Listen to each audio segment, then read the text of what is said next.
Good morning, and welcome to Scott's Amateur Woodshop. Um, I was thinking about things, and I realized it's probably overdue for me to just do a shop update and tell you what's going on. Uh, the struggle is real. Everyone has their own struggles. Mine are easy compared to some. Um, but the workshop stuff, anyway, I'll share here. uh, Tell you what's been going on.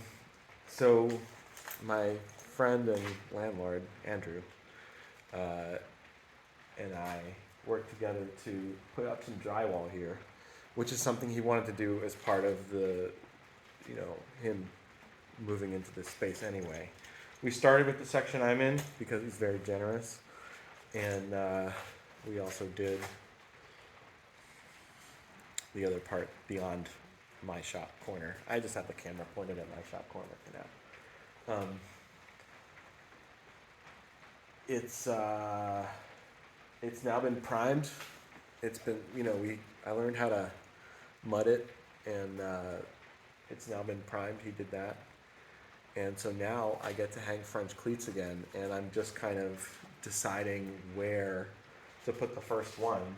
That's one of the most important decisions, and getting some French cleats on the wall and a lumber rack would really be the most productive thing to do next here. So I guess I can show you what that might look like. The last time I was in the old space in Hudson, I made a mental note of where one of the heights of one of the cleats was, the way I was used to it, and one of them was right where my chest meets my belly. It was just the easiest way to remember it. So I know that if I put one about that height, it's going to feel natural.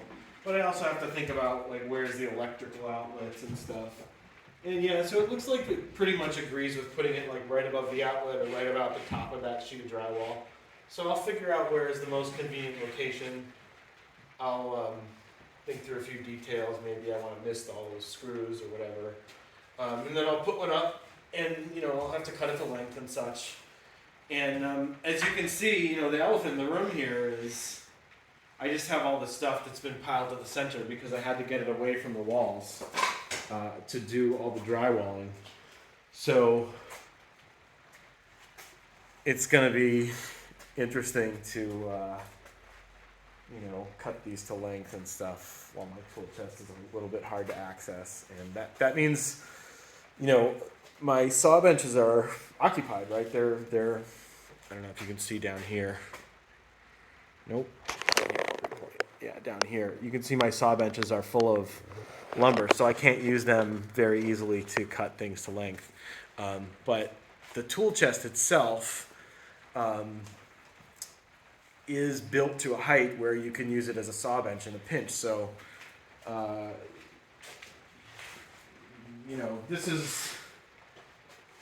this is the kind of day where I'm going to find out some of the ramifications of my earlier decisions, right? If I can get into this tool chest, I should be able to use it as a saw bench. Yeah, I just have to take this vise and lean it against the wall, which I can do now. I'll lean it against the other wall, not the one I want to work on next. I'll lean it in the corner.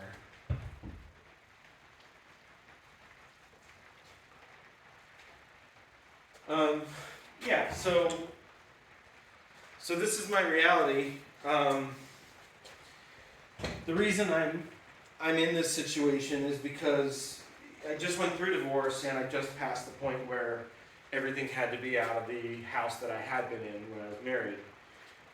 So right now everything is just at max capacity, and it coincided with when we put this drywall up. So I have an apartment that's full of stuff, I have a storage unit that's full of stuff, and I have this shop that's right now looking pretty full of stuff. But this was all this lumber was kind of leaning up against the wall in a reasonable way, or most of it was. About half of it was, actually, come to think of it, because I brought more.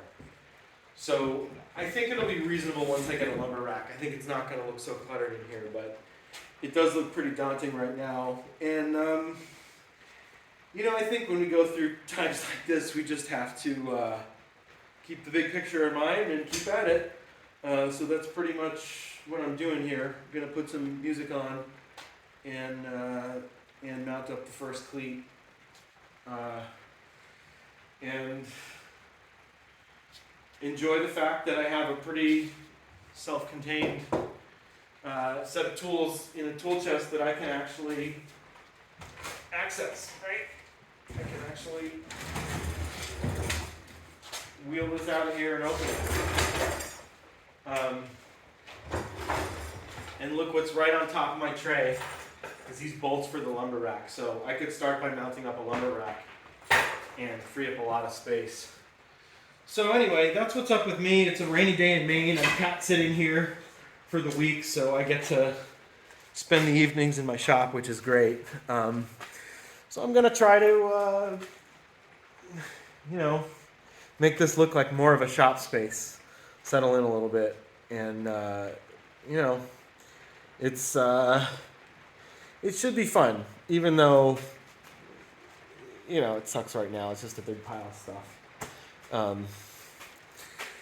So anyway, that's what's up with me. So remember to use the buttons down below, over here too maybe. There's a bunch of them. If you don't have the video, for those that asked me previously, if you don't have the video full screened, there's buttons below the screen. There's like a thumbs up, thumbs down. There's a bunch of them, right? Subscribe, thank. I don't remember all of them, but anyway, check those out. And if you have a question or comment, I would love to see you in the comment section. I do answer most of my comments, so if you have something to say and you want a response, put it there. And always check the description for anything I might have forgotten to say or any links that might come out of discussion of this video. So that's about it for me. I hope that you're doing some woodworking. I hope that you're doing something creative anyway, and put in the time, even when even when things are not ideal, right? And with that, I'll say goodbye and just have a great day.